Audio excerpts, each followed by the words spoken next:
Meus queridos, vamos abrir a palavra de Deus para o texto de 1 João, capítulo de número 1, e estaremos lendo do versículo 6 ao versículo de número 10. É o texto que estaremos meditando nessa noite.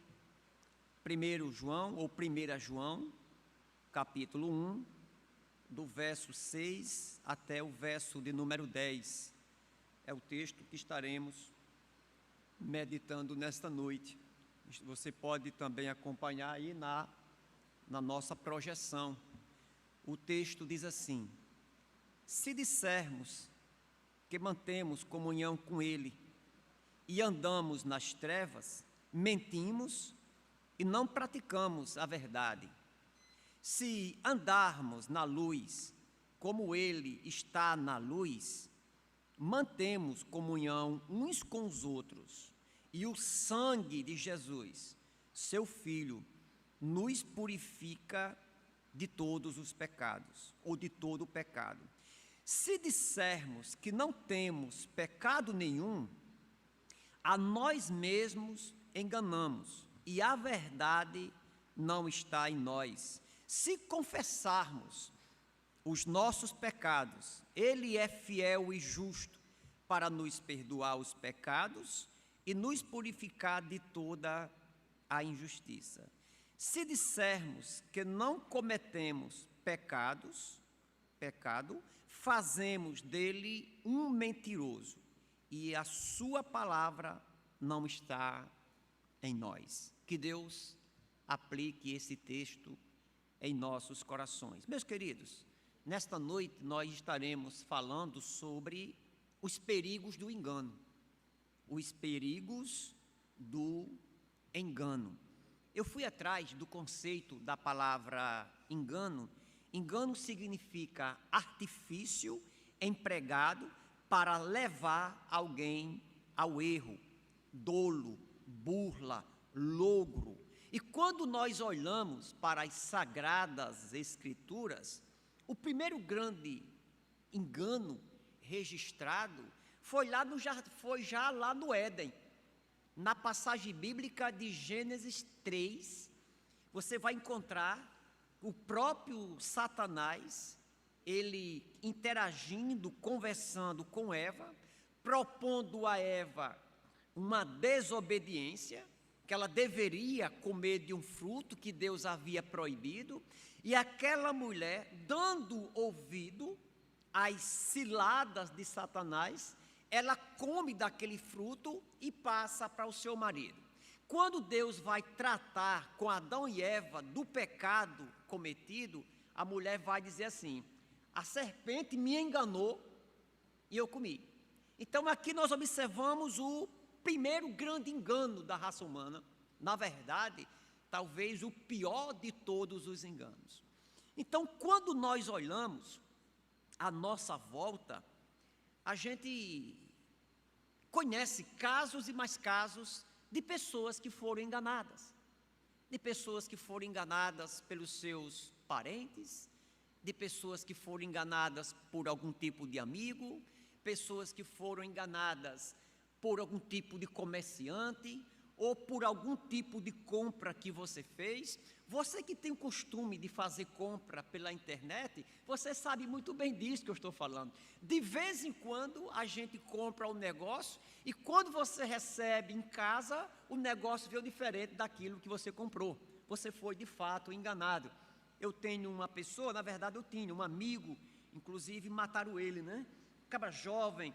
E eu falando com ele um período, ele se reclamando que tinha, na época, comprado por um site, um celular de última geração, e disse que, de fato, recebeu um pacotezinho na sua casa, e quando ele abriu, ou tinha uma barra de sabão, ou tinha dentro um pedaço de tijolo. Então, alguém que, de fato, foi enganado. Então, você pode ser enganado por uma proposta de um político, você pode ser enganado por alguma proposta, de diversas propostas. Eu sei que o engano caminha muito próximo de cada um de nós. Não é à toa que alguns namoros que já se encaminhavam para o casamento foram desfeitos porque um dos dois percebeu que tinha sido enganado.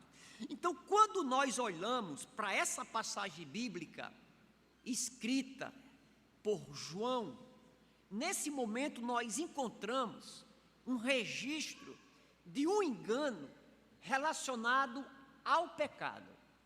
Na verdade, nessa noite nós vamos falar sobre os enganos que o pecado ele causa, tá certo? O engano que o pecado ele causa. Então, olhando para esse texto, o pecado ele vai tentar enganar o homem em 3 grandes esferas da sua vida. Nós encontramos, em primeiro lugar, no versículo 6, o pecado é uma tentativa de enganar os outros. O pecado é uma tentativa de enganar os outros. Olha só, se dissermos que mantemos comunhão com Ele, esse Ele se referindo a Deus, e andamos nas trevas, nós mentimos e não praticamos a verdade. Quando o João escreve essa carta, João, quando escreveu as suas cartas, ele não escreveu para um público específico, ele não escreveu para uma igreja específica, mas ele escreveu para um grupo de igreja. É uma carta, eu poderia chamá-la de universal.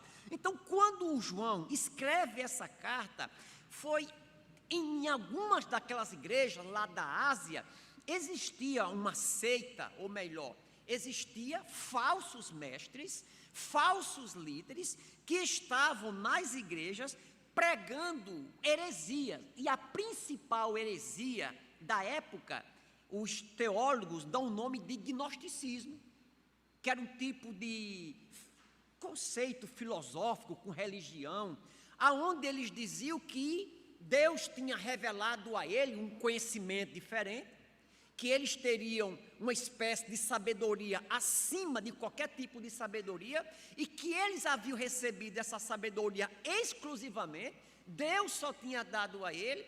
Eles pregavam também que Jesus não haveria ressuscitado, eles tinham um conceito de que a carne era má e o espírito ele era puro, então automaticamente todas as mazelas do homem estavam simplesmente na carne. É por isso que Jesus ele não teria nascido e vivido num corpo humano, era só uma aparência. Então existia esta heresia dentro daquela igreja. Aí João começa a combater, e uma delas ele vai dizer assim: olha, se você disser que você tem comunhão com Deus e você anda nas trevas, essa palavra trevas significa no caminho do erro, no caminho da iniquidade, no caminho do pecado. Aí ele vai dizer: vocês estão mentindo e não praticam a verdade. O que João estava aqui repreendendo aqueles homens era porque eles estavam tentando enganar os outros. De que maneira? Eles diziam que eram uma coisa e faziam outra. Os gnósticos, aqueles líderes religiosos, eles viviam mergulhados no pecado, viviam na prática do pecado, e eles diziam que tinham comunhão com Deus, que viviam em comunhão com o Senhor. Ou seja, aqueles homens, eles estavam enganando os outros, mostrando para eles uma espécie de personalidade, uma espécie de comportamento, uma espécie de vida com Deus que não tinham. O João começou a dizer assim: olha, se vocês pensam que vocês vão enganar, vocês estão enganando aos outros, vocês estão errados. Se vocês disserem que andam, que têm comunhão com Deus e andam nas trevas, vocês estão enganando os outros, porque as pessoas vão ter uma imagem negativa, as pessoas vão ter uma imagem de vocês que vocês não têm, vão ter uma imagem de vocês que vocês são santos sem serem, que vocês são pessoas de Deus, vocês não são. A primeira tentativa que o pecado ele faz é enganar os outros, é enganar os outros, né? É enganar os outros, é dizendo uma coisa e fazendo outra. O próprio Paulo, nas suas cartas, uma das coisas que Paulo ele fazia, ele expunha uma doutrina, um conceito teológico, Aí depois Paulo diz assim, agora não adianta vocês saberem disso aqui, se vocês não praticam. Não adianta vocês dizer uma coisa, vocês pregar uma coisa, vocês acreditar, vocês falar que acreditam numa coisa, mas fazem totalmente diferente. O que é que tem de errado nisso?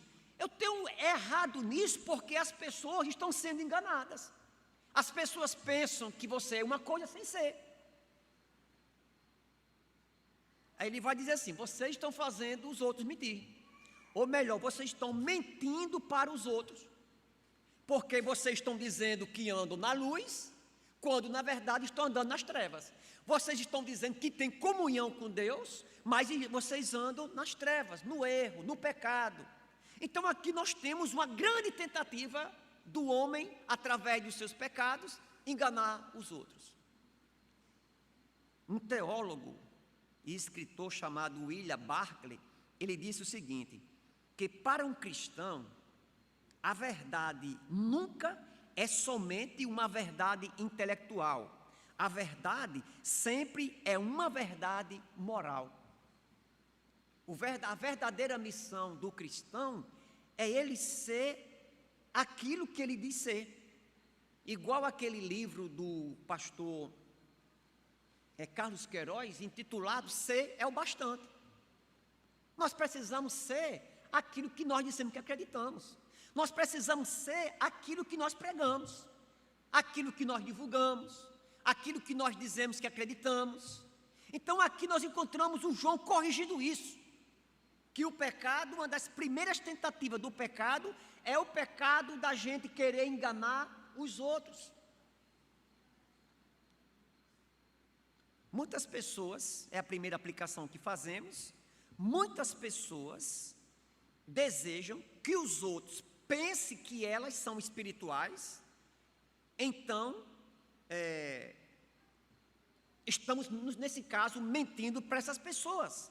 Nós sempre desejamos que as pessoas pensem que andamos na luz, quando, na verdade, muita gente anda nas trevas. Esta é uma grande verdade. Então, aqui nós temos a primeira tentativa, ou o primeiro engano promovido pelo pecado. É o pecado da pessoa enganar o outro, expressando uma falsa religiosidade, expressando uma falsa santidade. Dentro daquela igreja existiam líderes que eram falsos mestres, que não tinham nada com Deus, mas eles colocavam uma espécie de roupa de santidade. Era igual aqueles fariseus no tempo, na época de Jesus, até mesmo antes e depois, você tinha aquele grupo religioso, aquele partido religioso dos fariseus, que eles diziam com a sua boca que era uma coisa, mas na sua prática eles mostravam completamente diferente. Jesus foi quem mais teve dificuldade com esse povo. Bateu de frente, porque eles eram que nem um sepulcro caiado. Por fora era uma coisa e por dentro era outra. Eu não sei se você já conversou com alguém, ou conheceu alguém, que você caminhava com ele, que você sentava com ele, que você trabalhava com ele, e de repente você foi passado para trás, ele lhe enganou, ele lhe traiu. Então é prova de alguém que de fato enganou os outros. Dando sequência ao texto, o pecado não somente tenta enganar os outros, mas também, que aqui vai ser um dos piores, o pecado também, ele traz uma tentativa de alguém enganar a si mesmo. O versículo 8 diz, se dissermos que não temos pecado algum, a nós mesmos enganamos e a verdade não está em nós. O pecado, ele tanto pode enganar os outros, mas o pecado também, ele engana a nós mesmos. Ele pode enganar o próprio homem, a ele mesmo. E esse tipo de pecado talvez seja um dos mais perigosos, porque quando uma pessoa, ela engana o outro, ela está enganando sabendo que está enganando. Mas quando a pessoa, ela sofre um auto-engano, quando ela sofre um auto-engano, quando ela se engana mesmo, quando ela pensa, quando ela é traída por ela mesma, enganada por ela mesma. É o pecado do auto-engano. O pecado não somente tenta enganar o outro, mas o pecado também tenta enganar a nós mesmos. Aqueles líderes fariseus, ou aqueles líderes gnósticos, aqueles falsos líderes daquelas igrejas, eles estavam com as suas mentes cauterizadas pelo pecado.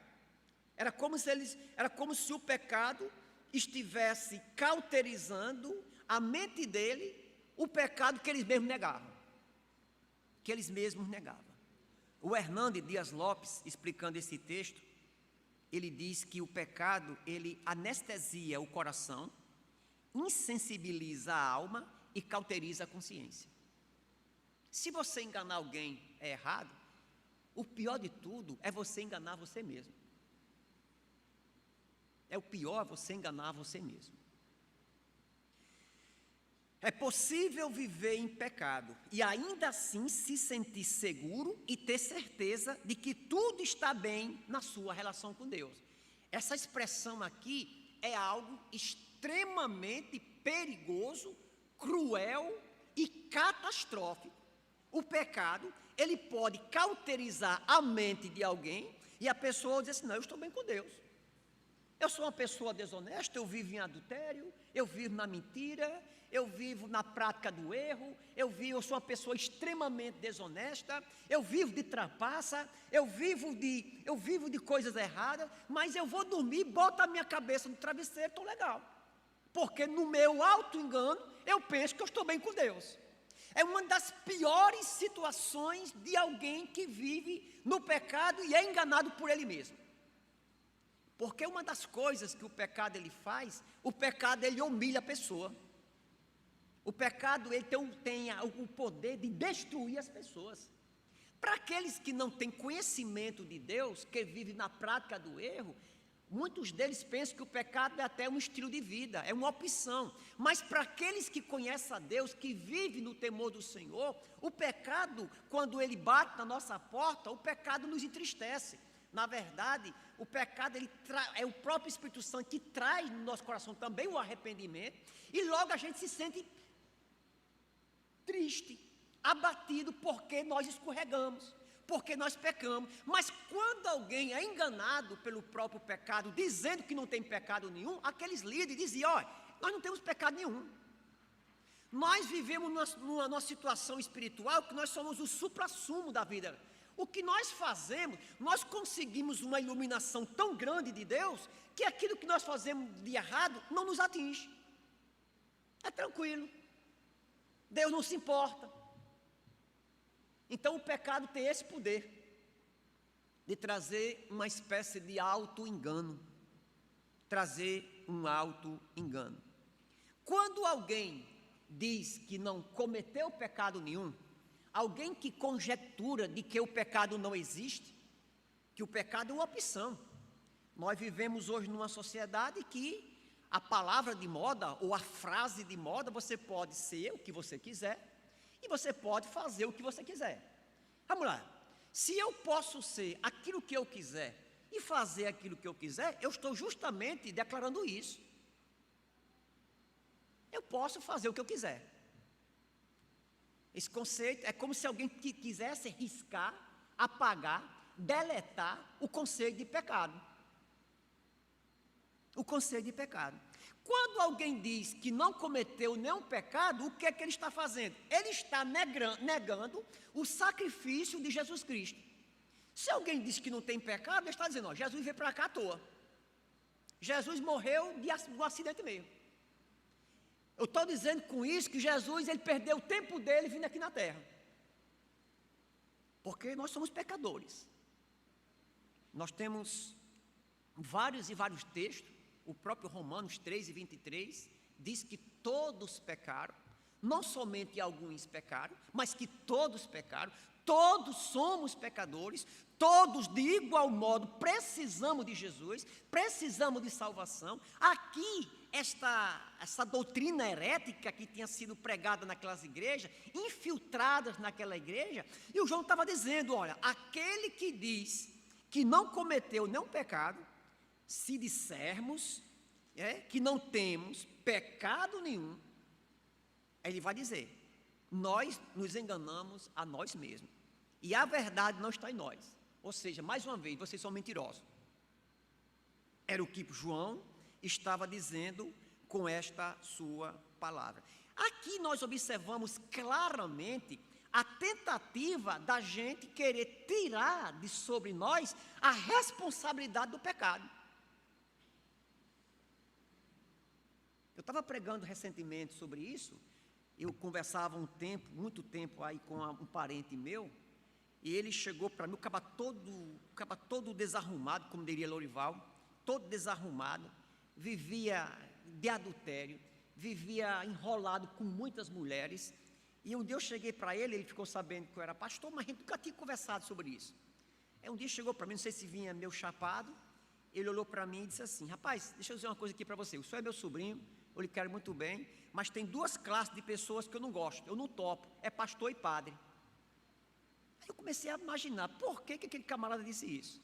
Aí na cabeça dele é o seguinte, quando supostamente ele pensava assim, né? Tanto um padre como o pastor, eles estão pregando uma palavra, e esta palavra, essa doutrina, a palavra de Deus que eles pregam, é contrário, ou seja, condena a minha prática de vida. É por isso que muita gente não gosta de crente, é por isso que muita gente não gosta de igreja, é por isso que muita gente não gosta de Deus, é por isso que muita gente critica quem serve a Deus, é porque sabe que a mensagem que nós pregamos é uma afronta com o padrão de vida que muita gente leva. Aí o que é que muita gente faz? Rapaz, eu estou no erro, eu vivo desse jeito, a minha vida não dá para casar com a vida com Deus. O que é que eu vou fazer? Eu vou tentar agora tirar de cima de mim a responsabilidade, tirar de cima de mim a culpa do pecado. O que é que eu vou fazer? Eu vou dizer que Deus não existe. Se Deus não existe, também não vai ter inferno, não vai ter céu, não vai ter pecado, não vai ter nada. Eu posso pecar livremente. É uma tentativa do homem querer justificar o pecado. É transferindo, ou seja, tirando dele a responsabilidade do pecado. Lá no jardim do Éden, tanto o Adão como a Eva, eles quiseram fazer isso. Vocês pecaram, não, mas foi a serpente, foi a mulher que você me deu. Então, nitidamente, nós observamos que um dos maiores enganos que o pecado ele traz é o engano de si mesmo. É o homem se auto-enganando. Porque vocês sabem disso. Alguém enganar outro, isso é terrível. É uma das sensações mais horríveis que alguém pode passar, é você enganar o outro. Agora, se auto-enganar é pior. Porque quando você engana alguém, você pode se redimir. Você pode pedir perdão. Você pode mudar a realidade. E quando você comete um auto-engano? Quando você está errado e pensa que está certo? E mais uma vez o texto diz, se você se faz mentiroso. E em terceiro e em último lugar. Em primeiro lugar, o pecado, ele engana o outro. O pecado também pode trazer um engano próprio. E o pecado, e esse aqui é o maior e o mais terrível de todos os enganos, você vai encontrar aqui no verso de número 10. Se dissermos que não cometemos pecado, fazemos dele Deus, fazemos dele um mentiroso e a sua palavra não está em nós. O pecado, em terceiro lugar, o pecado é uma tentativa das pessoas enganarem a Deus. O pecado não somente engana o outro, não somente engana a si mesmo, o pecado é uma tentativa de enganar Deus. E como é que eu digo que é o mais terrível de todos os enganos? porque você pode até tentar enganar o outro, você pode até por um período enganar a si mesmo. O pior é que você não pode enganar Deus.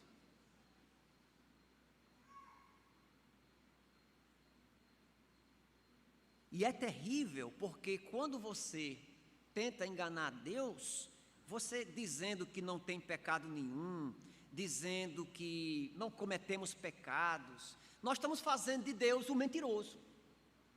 Por que estamos fazendo de Deus um mentiroso? Porque em toda a palavra de Deus, o pecado é revelado por Deus. O pecado é condenado por Deus. De Gênesis até Apocalipse, pecado é chamado de pecado. Pecado é declarado por Deus, é mostrado por Deus, é condenado por Deus. Então, quando eu tento dizer que o pecado, que eu não cometo pecado nenhum, eu estou tentando enganar Deus. Queremos fazer de Deus um mentiroso. Queremos fazer de Deus um mentiroso. Aqueles hereges, líderes, afirmavam ter uma tão grande iluminação que fazia com que eles se tornassem incapazes de pecar. Tal realidade fazia de Deus um mentiroso, pois Deus sempre declarou a pecaminosidade do homem. A pecaminosidade do homem. Romanos, capítulo 3, verso de número 10 diz: como está escrito, não há um justo, nem um sequer, pois todos pecaram e carecem da glória de Deus. No final das contas, quando alguém ele diz e abre a boca que não comete pecado nenhum, ele está se fazendo igual a Deus. No dia que você se encontrar com alguém e ele abrir a boca e falar assim, rapaz, eu não tenho pecado nenhum, essa pessoa, ela está se igualando a Deus. Você conhece no universo alguém que não tenha cometido um pecado? Só Deus. Então, quando alguém abre a boca e diz que não comete pecado nenhum, essa pessoa está dizendo, eu sou igual a Deus. Eu escapei do pecado original. Eu não tenho pecado nenhum. Eu não tenho pecado nenhum. Gálatas 6 e versículo 7. Não se engane, de Deus não se zomba, pois tudo aquilo que a pessoa semear, isto também colherá. Então, o pecado é o pecado, ele traz esse perigo tão grande do engano, é como se o engano fosse um instrumento do pecado para enganar o outro, enganar a si mesmo e procurar enganar Deus. Mas tanto o verso 7 quanto o verso 9, nós temos a cura para o engano.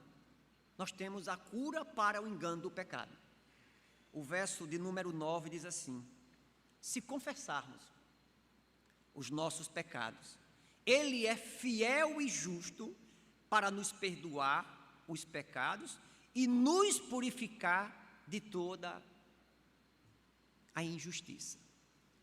Ah, pastor, agora fiquei interessado, agora fiquei mais feliz. O meu pulmão abriu mais um pouco, porque eu encontrei agora uma solução. Sim, a solução para o engano do pecado é confessar seu pecado.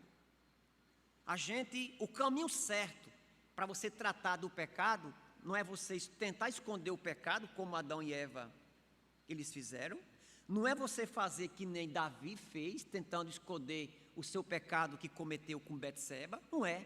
O caminho para você encontrar a solução de Deus para o engano do pecado é você confessar o seu pecado a Deus. É você chegar para Deus e falar assim: Senhor, eu sei que eu sou pecador. Eu sei que eu erro com as minhas atitudes. Eu sei que eu cometi um vacilo. Eu sei que eu não atingi o alvo que o Senhor determinou para a minha vida. Eu sei que eu errei o alvo. Eu sei que eu quebrei a lei de Deus. Senhor, eu pequei. Então, confessar o pecado para Deus é a primeira coisa nesse tratamento do engano do pecado. É você confessar. O texto é muito claro. E como disse um certo estudioso, não é você chegar, abrir a boca e dizer assim, Senhor, perdoe todos os meus pecados. É preciso chegar para Deus, entrar na presença dEle, humildemente, de cabeça baixa. Senhor, eu estou na sua presença e quero, Senhor Deus, confessar que eu tenho errado como marido, eu tenho pecado como pai, eu tenho pecado como filho, eu tenho pecado como trabalhador, eu tenho pecado como patrão, eu tenho pecado como amigo, eu tenho pecado como uma pessoa de um modo geral. É chegar para Deus especificamente e pedir perdão pelos seus pecados. É chegar para Deus e conversar com Ele. É confessar especificamente. Quando nós fazemos isso de coração, entregando a vida a Jesus, a parte B do final diz que Ele é fiel e justo para nos perdoar os pecados e nos purificar de toda a injustiça. Isso aqui é o caminho. É um confessado, logicamente que até esse arrependimento é dado pelo próprio Espírito Santo de Deus. Então, quando você confessa a Deus os seus pecados, a Bíblia diz que Ele perdoa. O perdão de Deus. Deus, Ele é fiel. Eu não sei se você entende o que significa a palavra fiel, que a gente escuta tanto nos hinos. Deus é fiel. Deus é fiel. Eu vou comprar uma casa porque Deus é fiel. Eu fico com medo dessas expressões. Vou trocar o meu carro num carro novo porque Deus é fiel. Não, você pode dizer que vai trocar o seu carro porque você tem fé, porque você acredita. Mas eu vou trocar o meu carro porque Deus é fiel. Aquela pessoa fez o mal comigo, mas ela vai pagar porque Deus é fiel. Olha, quando a gente diz que Deus ele é fiel, quando a palavra de Deus diz que Deus é fiel, é que Deus, Ele cumpre, Bartolomeu, tudo aquilo que Ele prometeu. A fidelidade de Deus é isso. É Deus cumprir tudo aquilo que Ele prometeu na sua palavra. Deus não é fiel naquilo que Ele não prometeu, não. Deus não tem nada, Deus não vai meter a mão dEle nesses projetos, muitas vezes egoístas, egocêntricos, projetos meramente humanos, que a gente coloca diante de Deus e fica com raiva quando Deus não obedece. Ou melhor, vou tirar a palavra obedece. E quando Deus não realiza, de novo, tem muita gente que fica com cara feia com Deus. Não, porque eu orei e eu acredito que Deus é fiel. Sim, Ele é fiel. Ele é fiel tanto para promover bênçãos na sua vida, como Ele prometeu na palavra de Deus, mas também Ele é fiel para cumprir os castigos que Ele prometeu para os infiéis. Deus tanto é fiel para cumprir as bênçãos, como Ele é fiel também para cumprir os castigos. A palavra de Deus diz que todo aquele que não confessar a Jesus como Salvador vai para o inferno. Deus, Ele é fiel para cumprir isso. Porque tem muita gente que pensa assim, não, eu acho que é assim. Eu acho que aqueles que se converterem a Jesus, eles vão para o céu e vão logo numa espécie de viagem, vão logo da frente. Eles vão ter o privilégio. A gente que não se converter, que vive na prática do erro, que nunca aceitar Jesus, lá no final das contas, Deus vai dizer, sabe uma coisa, pai? Eu sou tão misericordioso que eu vou fazer aqui um negócio e vou levar todo mundo. A Bíblia nunca ensinou a salvação universal. Que não tem esse negócio de perdido, não tem esse negócio de inferno, não tem esse negócio de perdição, não. Muita gente pensa que as pessoas vão todas se salvarem. Se as pessoas forem todas se salvarem, Jesus vai fazer o que aqui? Então, é preciso a gente acreditar que existe pecado, que nós somos pecadores, mas que existe solução, o nosso confessar, e que Deus, Ele estará perdoando os nossos pecados, perdoando as nossas injustiças, aquilo que a gente jamais poderia fazer, com o nosso dinheiro, com a nossa fama, com o nosso sofrimento, com as nossas lágrimas, mas Deus pode fazer. A própria palavra diz que aquilo que é impossível para o homem, é possível para Deus. Então, que Deus nos livre do engano. Tanto desse engano no tratamento uns com os outros, que a gente tenha muito cuidado para a gente não estar enganando os outros, que a nossa palavra, que o nosso procedimento, que a nossa vida não seja uma vida enganosa, que a gente também possa ter muito cuidado para a gente não viver auto-enganado, que esta é uma situação terrível, e devemos também ter muito cuidado para a gente não querer viver tentando, ou querer tentar a Deus, querendo enganar ao Senhor, porque de Deus, a Deus ninguém engana. Então que Deus aplique, meus queridos irmãos, este texto em nossos corações, que a bênção dele repouse sobre cada um de nós. Como nós costumeiramente falamos e fazemos um convite, se tem alguém nessa noite no nosso meio que ainda não fez a sua decisão, pastor, eu entendi que o pecado, estou pegando aqui a agenda da semana, o pecado, ele me enganou. Na verdade, o pecado é uma espécie de burlo, é uma burlação, é uma fantasia. Calvino, ele escrevendo um dos seus artigos, ele diz que todas as maçãs do diabo, elas são bonitas, mas todas elas têm bicho. Todas as maçãs do diabo são bonitas, são atrativas, mas todas elas têm bicho. É igual aquela maçã, né, que a Branca de Neve comeu. Parecia uma fruta muito gostosa, mas depois se traduziu num grande prejuízo. Nós queremos perguntar se tem alguém no nosso meio que ainda não confessou a Jesus como Salvador. Mas se estiver aqui e se quiser fazer isso, pastor, eu quero ser crente. Eu quero entregar a minha vida ao Senhor. Eu já fui enganado em toda a minha vida pelo pecado. Chegou o tempo que eu tentei enganar os outros com a minha vida, transparecendo uma verdade que eu não tinha. Eu passei muito tempo enganado. Eu pensei que eu tinha felicidade longe de Deus. Eu pensei que eu estava bem vivendo como eu estava. E eu não quero mais ficar aqui na terra tentando enganar Deus. Então, se tem alguém no nosso meio que queira fazer isso, levanta a sua mão, ou vem aqui à frente, ou nos procure depois do culto, que nós estaremos orando pela sua vida. Amém?